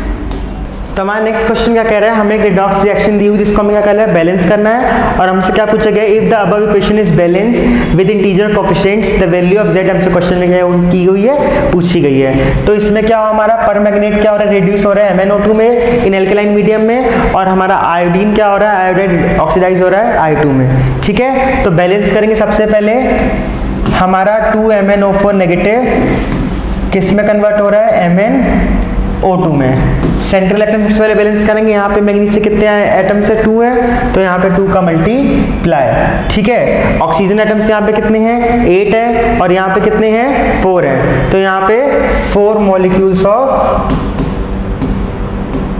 H2O ऐड कर देंगे। ठीक है। 4 मॉलिक्यूल्स ऑफ H2O ऐड करेंगे, तो यहाँ पे हाइड्रोजन आयंस कितने आ गए, 8 आ गए, तो 8 OH नेगेटिव यहाँ ऐड करेंगे और 8 मॉलिक्यूल्स ऑफ वाटर हम यहाँ ऐड कर देंगे। ठीक है। तो हमारा पहली इक्वेशन बैलेंस हो गई। हम चार्ज बैलेंस करेंगे। यहाँ पे कितना है, 8 नेगेटिव का है, और यहाँ पे कितना है, 2 नेगेटिव है, तो यहाँ पे हम क्या करेंगे, 6 इलेक्ट्रॉन्स ऐड कर देंगे। ठीक है। बात करें नेक्स्ट इक्वेशन की, तो हमारा कितना आ जाएगा, I नेगेटिव किस में कन्वर्ट हो रहा है, I2 में। ठीक है। तो यहाँ पे 2 का मल्टीप्लाई, ये 2 नेगेटिव है, तो यहाँ पे 2 इलेक्ट्रॉन्स हम क्या करेंगे, ऐड करा देंगे। ओवरऑल इस इक्वेशन में क्या करेंगे, 3 का मल्टीप्लाई करा देंगे, तो पूरी चार्ज बैलेंस हो जाएगा रिएक्शन का, और दोनों को क्या करेंगे, ऐड कर देंगे। तो हमारी नेट रिएक्शन किससे को ला जाएगी, 8H2O plus 2 MnO4 negative plus 6I negative will give 2 MnO2 plus 3I2 plus 4H2O plus 8 OH negative.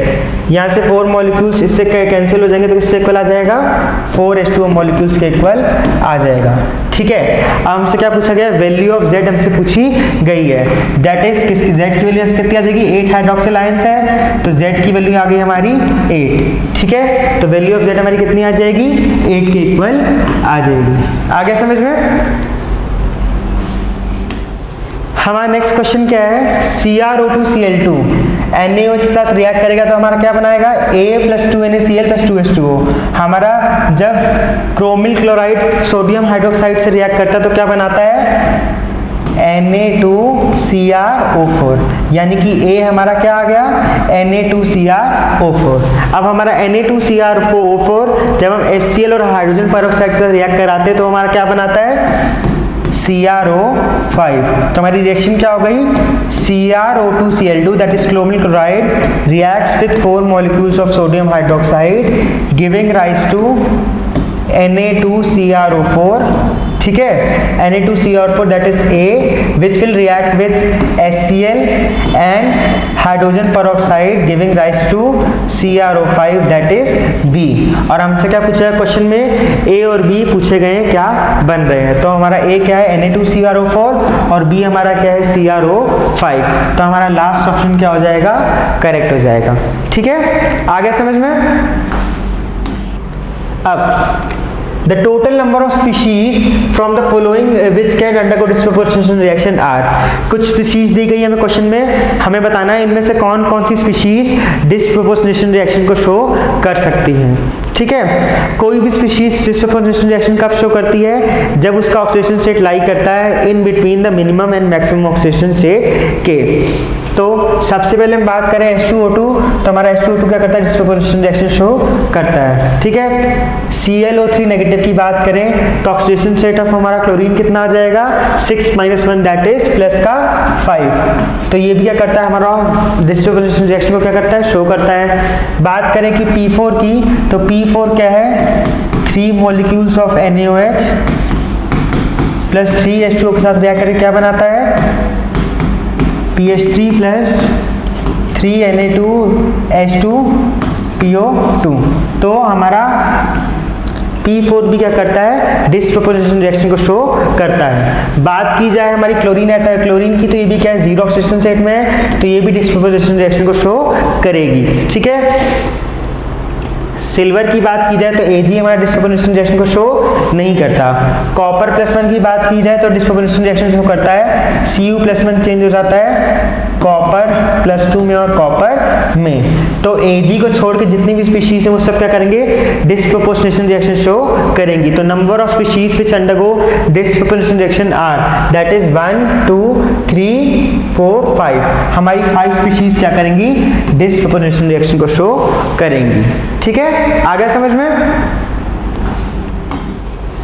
हमारा नेक्स्ट क्वेश्चन क्या है, which of the following reactions are disproportionation reaction, इनमें से कौन सी रिएक्शंस क्या है, डिस्प्रोपोर्शनेशन रिएक्शन हैं। मैंने पहले बताया था कि डिस्प्रोपोर्शनेशन रिएक्शन कौन सी होती हैं, जब एक ही स्पीशीज का साइमल्टेनियसली ऑक्सीडेशन हो और रिडक्शन हो तो उन रिएक्शंस को हम क्या कहते हैं, डिस्प्रोपोर्शनेशन रिएक्शन कहते हैं। तो पहली रिएक्शन की बात की जाए, इसमें क्या हो रहा है, कॉपर +1 किस में चेंज हो रहा है, कॉपर +2 और कॉपर में। यहाँ पे +1 से किस में जा रहा है, +2 में जा रहा है, मतलब कि ऑक्सीडेशन, और +1 से किस में जा रहा है, 0 में जा रहा है, यानी कि रिडक्शन। एक स्पीशीज का साइमल्टेनियस ऑक्सीडेशन और रिडक्शन, यानी कि पहली रिएक्शन हमारी क्या है, डिस्प्रोपोर्शनेशन रिएक्शन का एग्जांपल है। हमारी सेकंड रिएक्शन क्या कह रही है, MnO4 नेगेटिव, Mn का ऑक्सीडेशन स्टेट कितना है, +6 है। यहाँ पे किस में कन्वर्ट हो रहा है, MnO4 नेगेटिव में, जिसमें मैग्नीज का ऑक्सीडेशन स्टेट क्या है, +7, यानी कि +6 से +7 जा रहा है तो क्या हो रहा है, ऑक्सीडेशन हो रहा है। और किस में कन्वर्ट हो रहा है, MnO2 में, जिसमें ऑक्सीडेशन स्टेट ऑफ मैग्नीज कितना है, +4 है। +6 से जब +4 में जाएगा तो रिडक्शन, साइमल्टेनियस ऑक्सीडेशन रिडक्शन हो रहा है, मतलब कि सेकंड रिएक्शन भी हमारी क्या है, डिस्प्रोपोर्शनेशन रिएक्शन का एग्जांपल है। थर्ड रिएक्शन हमारी क्या है, 2 molecules of KMnO4 is giving K2MnO4। यहाँ पे ऑक्सीडेशन स्टेट कितना है, +6 है, KMnO4 में ऑक्सीडेशन स्टेट क्या है, +7 है, और क्या दे रहा है, MnO2 में, जिसमें ऑक्सीडेशन स्टेट ऑफ Mn कितना है, +4 है। अब +7 ऑक्सीडेशन स्टेट वाला जब +6 और +4 में हो रहा है तो क्या कर रहा है, दोनों ही रिडक्शन रिएक्शंस हैं, मतलब कि ये डिस्प्रोपोर्शनेशन रिएक्शन का एग्जांपल नहीं है। ठीक है। तीसरी रिएक्शन में क्या हो रहा है, MnO4 +7 से किस में जा रहा है, +4 में, और +2 से जा रहा है +4 में। तो ये भी क्या कर रहा है, दो अलग अलग स्पीशीज क्या कर रही हैं, एक सिंगल स्पीशीज दे रही हैं। तो ये भी डिस्प्रोपोर्शनल रिएक्शन का एग्जांपल नहीं है। तो हमारे कौन कौन सी रिएक्शन दे रही है डिस्प्रोपोर्शनल रिएक्शन को, 1 और 2। तो हमारा करेक्ट ऑप्शन क्या हो जाएगा, बी हो जाएगा। That is first and the second reactions are showing disproportionation reaction. Next क्या कह रहा है हमारा, in acidic medium potassium dichromate shows oxidising agent as represented in the half reaction.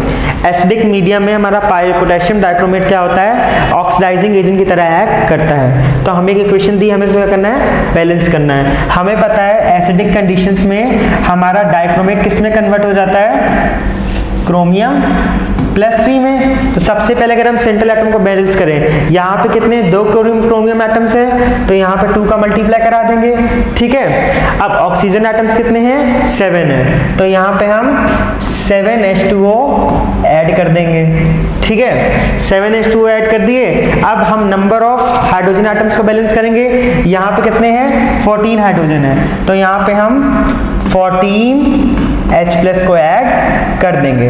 अब ओवरऑल चार्ज बैलेंस करेंगे, 14 - 2 दैट इज 12। यहाँ पे कितना है, 12, और यहाँ पे कितना है, प्लस का 6 है, तो यहाँ पे हम क्या करेंगे, 6 इलेक्ट्रॉन्स को ऐड कर देंगे, ठीक है। 6 इलेक्ट्रॉन्स को ऐड करेंगे, यानी कि Y की वैल्यू कितनी हो गई, 6 हो गई। नंबर ऑफ प्रोटॉन्स हमारे कितने हो गए, 14 हो गए, यानी कि X की वैल्यू कितनी हो गई, 14 हो गई। A की वैल्यू हमारी कितनी हो गई, 2 हो गई, क्योंकि 2 Cr+3 में आयंस मिल रहे हैं, तो A की वैल्यू हो गई हमारी 2। अब हमें क्वेश्चन में क्या पूछा गया है, the value of X, Y, Z की वैल्यू हमसे क्वेश्चन में पूछी गई है। Z मॉलिक्यूल्स ऑफ H2O कितनी है, 7 मॉलिक्यूल्स ऑफ H2O हमें मिल रहा है। हमसे क्वेश्चन में पूछा गया X, Y, Z और A की वैल्यू पूछी गई है। X की वैल्यू 14, 6, 7, 2, यानी हमारा करेक्ट ऑप्शन क्या हो जाएगा, 14, 6, 7, 2। तो कौन सा ऑप्शन करेक्ट है, 14, 6, 7 और A हमारा पूछा गया है। तो ठीक है, तो हमारा सी ऑप्शन क्या हो जाएगा, करेक्ट हो जाएगा, क्योंकि यहाँ पे X की वैल्यू कितनी है, 14 है, Y की वैल्यू हमारी कितनी आ गई, 6 आ गई, Z की वैल्यू हमारी कितनी है, 7 है, और A हमारा क्या है, क्रोमियम +3 है। तो हमारा सी ऑप्शन क्या हो जाएगा, करेक्ट हो जाएगा। अब हमारा नेक्स्ट क्वेश्चन क्या कह रहा है, the lowest oxidation number of a atom in a compound Ab2 is -2। सबसे पहले हमारा जो A2B कंपाउंड है उसको हम क्या लिख सकते हैं, डिसोसिएट होगा 2A पॉजिटिव में प्लस B2 नेगेटिव में। क्या कहा जा रहा है, lowest oxidation number of a atom, यानी कि B एटम की बात की जा रही है कि B एटम के लिए the lowest oxidation number of a atom in a compound A2B is -2, यानी कि जो B एटम है इसका लोएस्ट ऑक्सीडेशन नंबर क्या है, -2 है, यानी कि 2 इलेक्ट्रॉन्स अपने वैलेंस शेल में क्या कर रहा है, रिसीव कर रहा है और अपने ऑक्टेट को क्या कर रहा है, कंप्लीट कर रहा है। तो पूछा गया the number of electrons in its valence shell is. अब ये क्या कर रहा है, B एटम 2 इलेक्ट्रॉन्स को लेकर अपना ऑक्टेट कंप्लीट कर रहा है, ठीक है। तो इसके वैलेंस शेल में कितने इलेक्ट्रॉन्स होंगे, 6 होंगे, तभी तो ये 2 इलेक्ट्रॉन्स को लेकर अपना 8 इलेक्ट्रॉन्स करके ऑक्टेट कंप्लीट कर देगा। तो the number of electrons in the valence shell is 6 number of electrons आ जाएंगे in valence shell of B atom because after taking 2 electrons it is completing its octet। ठीक है, आ गया क्वेश्चन समझ में। हमारा नेक्स्ट क्वेश्चन क्या कह रहा है, following Kjeldahl's method 1 gram of organic compound release ammonia. 1 gram of organic compound से हमें क्या मिल रही है, अमोनिया मिल रही है। That neutralise 10 ml of 2 molar H2SO4। ठीक है, the percentage of nitrogen in the compound is. एक ऑर्गेनिक कंपाउंड है जिससे हमारी क्या हो रही है, अमोनिया रिलीज हो रही है। ये जो अमोनिया रिलीज हुई इसने क्या किया, न्यूट्रलाइज कर दिया H2SO4 को। तो हमें क्या बताना है, percentage of nitrogen in the compound. तो हमें पता है हमारा मिली इक्विवेलेंट्स ऑफ H2SO4 किसके इक्वल हो जाएगा, मिली इक्विवेलेंट्स ऑफ अमोनिया के। ठीक है, तो हमारा मिली इक्विवेलेंट्स ऑफ H2SO4 क्या लिख सकते हैं हम, N1V1 is equals to milli equivalents of NH3।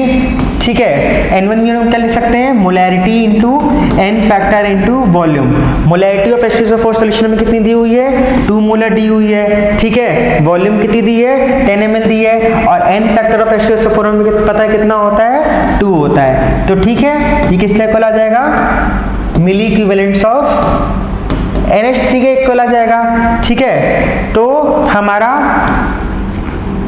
Moles of NH3 किसके इक्वल आ जाएगा, 40 डिवाइड बाय 1000, क्योंकि हम क्या कर रहे हैं, मिली इक्विवेलेंट्स को मोल्स में कन्वर्ट कर रहे हैं। अब हमें क्या निकालना है, percentage of nitrogen. Percentage of nitrogen निकालने के लिए क्या करेंगे, मोल्स में करेंगे, मोलर मास ऑफ नाइट्रोजन का क्या करेंगे, मल्टीप्लाई करा देंगे। तो हमारा मास ऑफ नाइट्रोजन कितना आ गया, 40 डिवाइड बाय 1000 इंटू 14, ये किससे इक्वल आ गया, मास ऑफ नाइट्रोजन। अब हमें क्या बताना है, percentage of nitrogen in the organic compound, यानी कि mass of nitrogen divide by the mass of organic compound into 100। Mass of nitrogen हमारा कितना आया, ये आया, इस समय करेंगे divide by mass of organic compound that is 1 into 100। तो हमारा percentage of nitrogen in organic compound किससे इक्वल आ जाएगा, 40 डिवाइड बाय 1000 इंटू 14 इंटू 100। इसको हम सॉल्व करेंगे तो हमारा आंसर किससे इक्वल आ जाएगा, 56% के इक्वल आ जाएगा, यानी कि उस ऑर्गेनिक कंपाउंड में हमारा नाइट्रोजन का परसेंटेज कितना है, 56% है। हमारा नेक्स्ट क्वेश्चन क्या कह रहा है, only 2 ml of KMnO4 solution is required of unknown molarity is required to reach the end point of a titration with 20 ml of oxalic acid in acidic medium. The molarity of KMnO4 solution should be। क्या कहा जा रहा है, KMnO4 की reaction कराई जा रही है किससे, ऑक्जेलिक एसिड से, जिसकी मोलैरिटी हमें नोन है और KMnO4 की मोलैरिटी हमें नहीं पता है। तो हमें क्या बताना है कि एंड पॉइंट के बाद मोलैरिटी ऑफ KMnO4 क्या होगी। तो हमारा मिली इक्विवेलेंट्स ऑफ KMnO4 किससे इक्वल आ जाएगा, मिली इक्विवेलेंट्स ऑफ ऑक्जेलिक एसिड के, ठीक है, जो किससे इक्वल हो जाएगा, हमारा N1V1 किससे इक्वल हो जाएगा, N2V2 के। अब N1V1 क्या लिख सकते हैं, n factor of KMnO4 that is 5, क्योंकि एसिडिक कंडीशंस में हमारा KMnO4 किस में कन्वर्ट हो जाता है, Mn+2 में। तो KMnO4 के लिए हमारा n फैक्टर कितना आ गया, 5, क्योंकि एसिडिक कंडीशन में रिएक्शन हो रही है, ठीक है। इनटू मोलैरिटी ऑफ KMnO4 हमें क्या करनी है, फाइंड करनी है। वॉल्यूम कितनी है, 2 ml दी हुई है, ठीक है, KMnO4 की, is equals to N2। N2 is equals to किसके क्या लिख सकते हैं, n factor of oxalic acid into molarity of oxalic acid कितनी आ गई, 2 आ गई, ठीक है, इनटू वॉल्यूम हमें कितनी दी हुई है, वॉल्यूम दी हुई है 20, ठीक है। ऑक्जेलिक एसिड यानी कि हमारा C2O4 2 नेगेटिव किस में कन्वर्ट हो रहा है, CO2 में। यहाँ पे ऑक्सीडेशन रेट कितनी आ गई, 8 - 2 6 दैट इज +3 से जा रहा है +4 में। तो n फैक्टर कितना आ गया, हमारा 2 के इक्वल आ गया, किसके लिए, ऑक्जेलिक एसिड के लिए। तो इसको हम लिख सकते हैं 2 × 2 × 20 इज इक्वल्स टू 5 × m × 2। तो किससे इक्वल आ गया, 5 4 2 से 2 कैंसिल, तो m की वैल्यू कितनी आ गई, 8 मोलर। तो मोलैरिटी ऑफ KMnO4 कितनी आ गई, 8। तो हमारा आंसर क्या आ जाएगा, 8 आ जाएगा, ठीक है। आगे समझ में। हमारा नेक्स्ट क्वेश्चन क्या कह रहा है, the number of neutrons present in the more abundant isotope of boron is X। Amorphous boron upon heating with air forms a product in which the oxidation state of boron is Y। The value of X + Y is. तो question में क्या कह रहा है, मोर abundant isotope में boron के number of neutrons कितने होते हैं, X होते हैं, और हमारा एमोर्फस बोरॉन क्या करता है, on reaction with air forms a compound जिसमें ऑक्सीडेशन स्टेट कितना है, Y है। हमें X + Y की वैल्यू क्वेश्चन में पूछी गई है। तो हमें पता है हमारा मोस्ट एबंडेंट आइसोटोप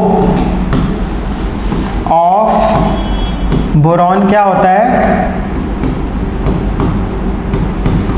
5b11, ठीक है। इसमें हमारे नंबर ऑफ न्यूट्रॉन्स कितने आ गए, 11 - 5 दैट इज 6। तो हमारी X की वैल्यू कितनी आ गई, 6 आ गई। अब दूसरा क्या कह रहा है, एमोर्फस बोरॉन यानी कि boron on treatment with air क्या बनाता है हमारा, B2O3। 3। इसको हम यहाँ से बैलेंस करेंगे तो क्या आएगा 4 boron plus 3 O2 give rise to 2B2O3। ठीक है, amorphous boron on heating with air give rise to a compound in which the oxidation state of boron is Y। मतलब कि इस कंपाउंड में हमें ऑक्सीडेशन स्टेट ऑफ Y निकालनी। कैसे निकालेंगे? 2x plus 3 into minus 2 equals to 0। यहाँ से x की वैल्यू कितनी आ गई? 3 आ गई, सॉरी y की वैल्यू आ गई हमारी 3। अब क्वेश्चन में क्या पूछा गया है? x प्लस y का सम पूछा गया है, दैट इज 6 प्लस 3 किससे इक्वल आ गया? 9 के इक्वल आ गया। तो हमारा डी ऑप्शन क्या हो जाएगा? करेक्ट हो जाएगा। ठीक है, x प्लस y की वैल्यू कितनी आ जाएगी? 9 आ जाएगी।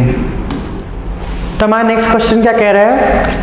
Thiosulfate reacts differently with iodine and bromine in the reaction given below। Thiosulphate की रिएक्शन कराई जा रही है ब्रोमीन और आयोडीन से, ठीक है, और एक रिएक्शन गिवन बिलो है, गिवन दी हुई है। Which of the following statement justifies the dual behavior of thiiosulfate। तो हमारी रिएक्शन क्या है? थायोसल्फेट की रिएक्शन कराई जा रही है ब्रोमीन से और आयोडीन से, जिसमें डिफरेंट प्रोडक्ट्स मिल रहे हैं। तो जब हमारा रिएक्शन क्या है? थायोसल्फेट जब आयोडीन से रिएक्ट करता है तो क्या होगा? हमारा आयोडीन क्या होगा? रिड्यूस हो जाएगा और थायोसल्फेट क्या करेगा? ऑक्सीडाइज कर देगा किसमें? H4O6 2 नेगेटिव में, और आयोडीन इटसेल्फ क्या हो जाएगा? रिड्यूस हो जाएगा टू आयोडाइड। ठीक है, अब जब ये किससे थायोसल्फेट हमारा रिएक्ट करेगा ब्रोमीन से, तो ब्रोमीन क्या होगा? ब्रोमाइड आयन में कन्वर्ट हो जाएगा और वो थायोसल्फेट को किस में ऑक्सीडाइज कर देगा? सल्फेट में ऑक्सीडाइज कर देगा। ठीक है, देखा जाए ऑक्सीडेशन स्टेट अगर हम कंपेयर करें तो जब I2 के साथ रिएक्ट कर रहा है थायोसल्फेट, यहाँ पे सल्फर की ऑक्सीडेशन स्टेट कितनी है? 2 है, और H4O6 2 नेगेटिव में सल्फर की ऑक्सीडेशन स्टेट क्या है? 2.5 है। तो चेंज इन ऑक्सीडेशन स्टेट कितना है? 0.5 का है सल्फर में, जब हम I2 के साथ रिएक्ट करा रहे हैं। सेकेंडली जब हम Br2 के साथ रिएक्ट करा रहे हैं तो यहाँ पे सल्फर की ऑक्सीडेशन स्टेट कितनी है? 2, और कन्वर्ट कर रहा है थायोसल्फेट को किसमें? सल्फेट में, जिसमें सल्फर की ऑक्सीडेशन स्टेट कितनी है? +6 है। तो चेंज इन ऑक्सीडेशन स्टेट कितना आ गया?